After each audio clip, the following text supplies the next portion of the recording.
All right, it's May 5th, 2025.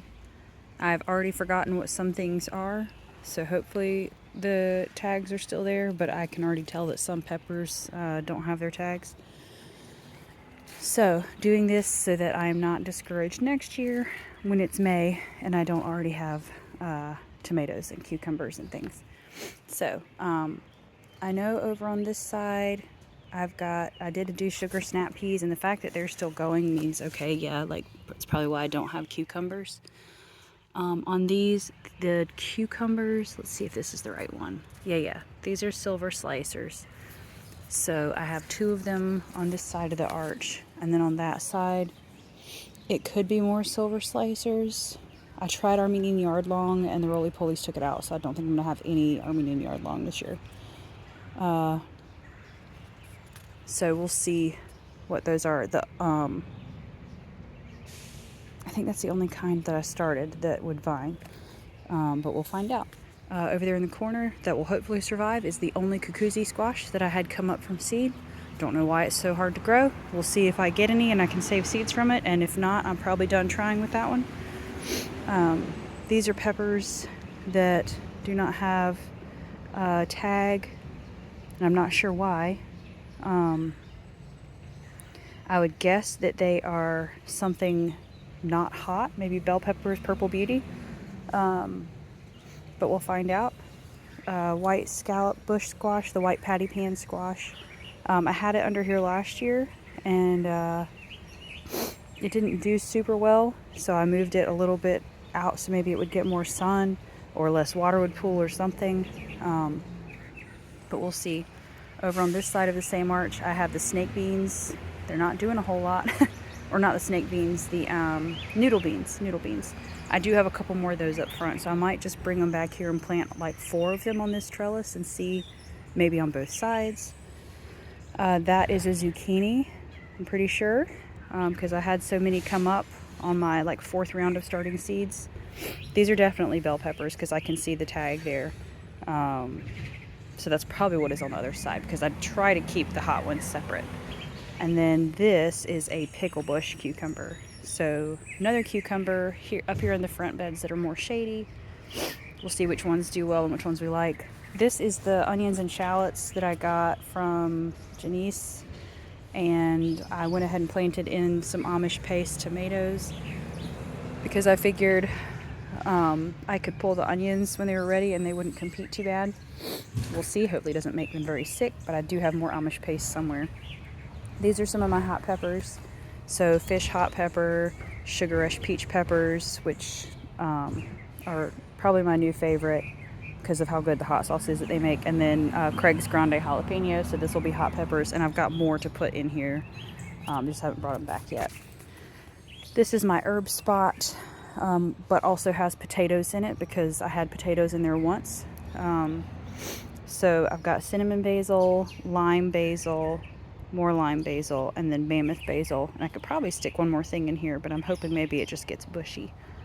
And then I've got cilantro down here, and it's kind of competing with the chamomile, and I think there's cumin as well because I just have cumin everywhere. But I'll be harvesting cilantro to dry like crazy, and then it'll get too hot for the cilantro anyway, so I can pull that out or cut it back and let the chamomile take over. This is more zucchini. I have had zucchini this early, I think, but not this year, and that's okay. It's fine. I will have zucchini because I have multiple plants. This is yellow squash. I only had a few of those come up from the seeds, so I don't have any of those to give away, but hopefully with 2 plants I'll have squash to give away. This is my tomatoes. Trying to keep it simple this year and just pick a few favorite varieties and some new ones to try. So I know from the leaves that this one is Woolly Kate. They all did have labels with them when I planted them. But I know I have Berkeley Tie-Dye, Dr. Weish's, probably a Black Creme. Yeah, definitely a Black Creme. I can see the tag. And then the Woolly Kate, and I think there's one other new one. I also have started up front, but they're still tiny, the Hillbilly tomato. And then with the gardening class, I did Marion tomatoes. So I'll have more to refill if I need.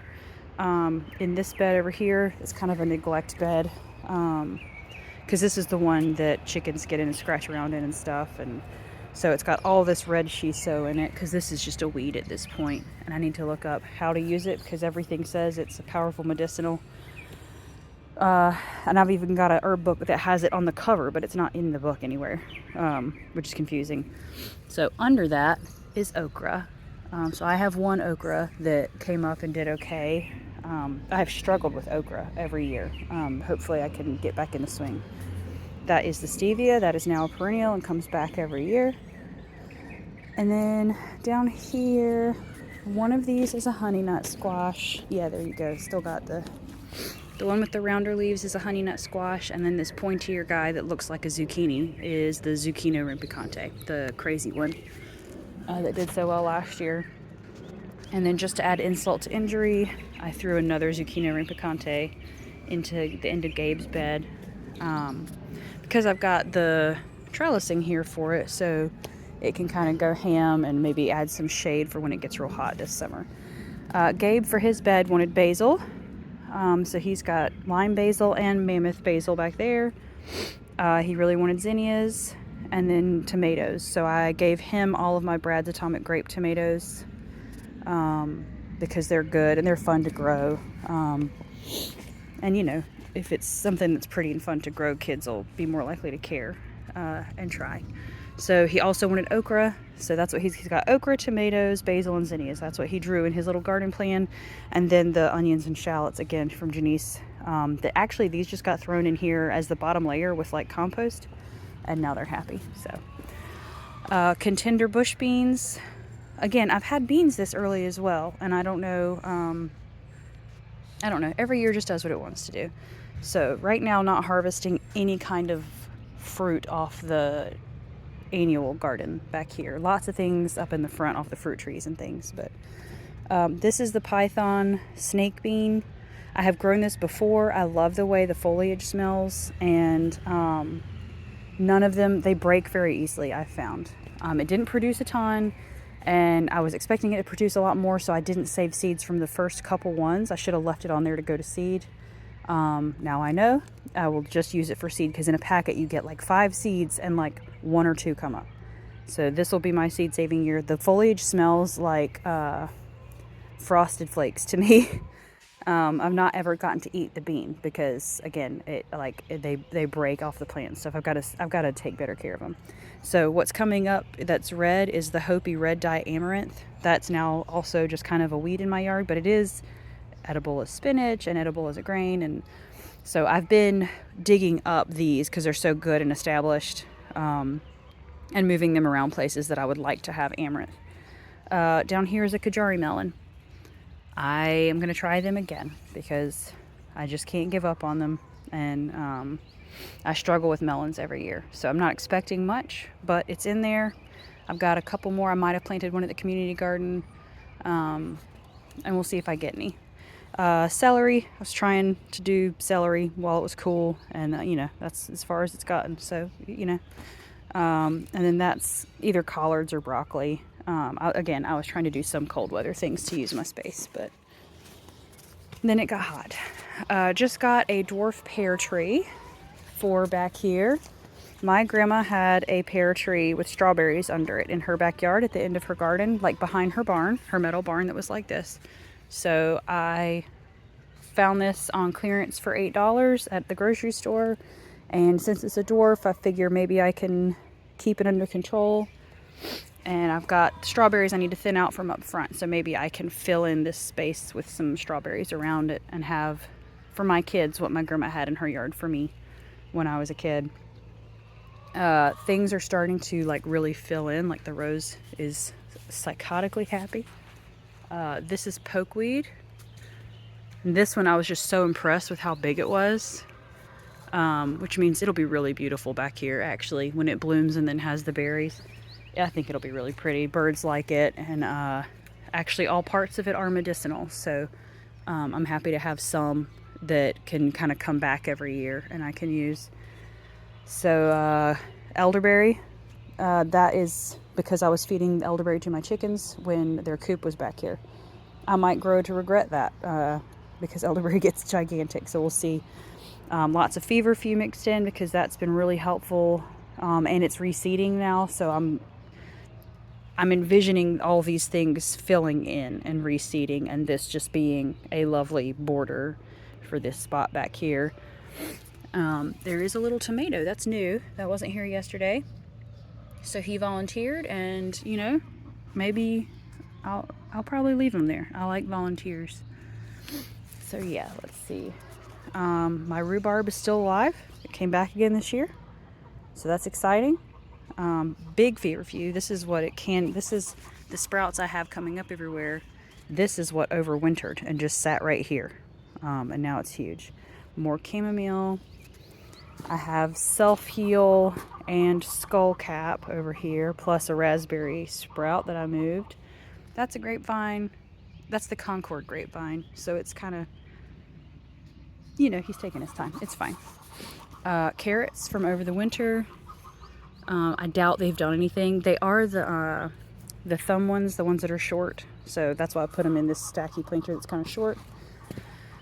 And we'll see what the things that are coming up in here are. I'm not sure. It could be ground cherries. I did have ground cherries in one of these last year, and I would love that because none of my seeds came up. So if it's ground cherries, great. If it's tomatillos, I'm going to pull them because I just got some tomatillos from a friend.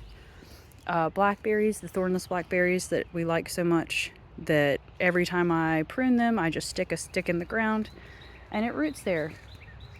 And I like plants like that. This is a weed called swamp sunflower. And I'm going to have to look up if it's got any medicinal properties because it's really aggressive. And I thought I had dug it all up and moved it. And clearly I did not. So anything that grows like that, I'd like to see if there's a use for it. This is the muscadine grapevine.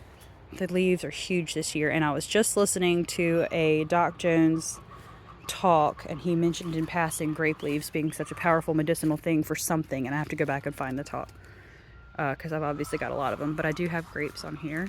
I got grapes off of it last year, so I'm counting on some grapes off of it this year. This is going to be the year of the raspberries, hopefully, if the birds don't beat me to it. They're also putting up lots of runners that I can spread out. And I wanted to grow raspberries because they're my oldest daughter's favorite. And they've been kind of hard to grow for me. Well, that won't focus. But this year, almost every branch ends in a cluster of berries. Like, did get fertilized, does have little berries forming. Amazing. These are the peppers that I overwintered. Well, there's some of them. They're the two that lived. I just stuck them in the garage and pruned them way back. And this will be probably the first produce I get, is whatever kind of pepper this is. And I can't really tell yet, but we'll see. I can't remember what kinds. I think I saved just about everything I had, and this is what lived. We'll see. Hopefully one of them is cayenne. I know that one is not cayenne, but also throughout the summer, as peppers dropped and I missed them, I now have little pepper sprouts coming up in both of them. And this one does not, oh, he's got a really pulley. This one does not have any buds on it yet, but it's got a big, thick stem. So I'm excited to see how big that gets. Oh, he does. Never mind. He has a little guy on there. Let's see. Passion flower, good. That's coming back. I thought I had killed it. Happy to use that for medicinal purposes, to have that available. Fig. This was a fig that didn't have a home, and I panicked and planted him right there. So, you know, right now that's his home. He might have to move. The lemongrass, also had this in the garage and thought it had died. But the green coming up actually is new lemongrass. I probably need to just cut it like across the top. But I didn't want to hurt anything that was trying to come back. That is a Jerusalem artichoke. So it'll look like a sunflower, and it'll come back every year without me having to do anything. Little blueberry sprig. Billy kept eating my blueberries down because I had 2 blueberries and a bay bush, and she killed all of them. So she is now living somewhere else, and I tried blueberries again. We'll see. This is my avocado tree that I got from the plant swap, and it is putting out new leaves. So it also overwintered in the garage. Lots of tulips that came up and never flowered, which is not surprising. It gets too warm for tulips here, I think. So, but you know, it was some green when winter was ending, which I was thankful for. This is bee balm, and it's always sick back here, so I might need to undo this patch of it or wait and see if in the summer it's happy and it's just sick in the spring. I don't know. I keep spreading irises out. I've got more I need to separate, and so I'm really enjoying having their foliage come up so strong so early. And then if they do bloom, it's really pretty, and if not, it just looks like a fun spiky grass. Elephant ears that I keep having to move. Oh, and this is valerian. Trying to mix in flowers that are medicinal with everything else. So valerian does get big and have pretty flowers, but also the root is like a really strong, has like a sedative effect. Anyway, good for teas, for calming and things. That's where I moved the swamp sunflowers. Clearly they like that spot too, but I did not get them all. And then some more flowers, more few that overwintered. And I think back here, good morning, Bestie. Good morning. Pom Pom is being sassy about everything. Yeah, hydrangeas are happy and about to bloom. The lemon balm is happy back here. I need to just start remembering to harvest it for tea because it's so good in tea. And that's almost full shade, so I'm amazed it's doing anything. Trying to establish the greenhouse as a functioning thing. We'll see. I used it to keep some seedlings alive in here over the winter. Plugged up my heat mat, my seedling heat mat, and just kept this zip shut. And like having 2 layers of protection, it actually did stay above freezing in here, so the seedlings did okay. So that was nice to not have in my house. Obviously, the more I can seal it up and work on it, the more effective it will be. But this, I'd like to have the arch. I have both the high scent sweet peas, a hops vine, and the blue butterfly peas that I think I'm going to leave back here. I might move somewhere with more sun. I can't remember which they need. So something will be on this arch that's wonderful. We'll see what it is. Volunteer tomato. We'll see what that is once it fruits. Could be a lot of things. More Jerusalem artichokes and actually more pokeweed. I'm going to have to pull some of the pokeweed up because I don't eat this much. But yeah, let's see. Gardenias, a little magnolia. I need to see if that's the kind of magnolia that I can use medicinally because there are a lot of good things you can do with it. This is Mahonia or Oregon grape.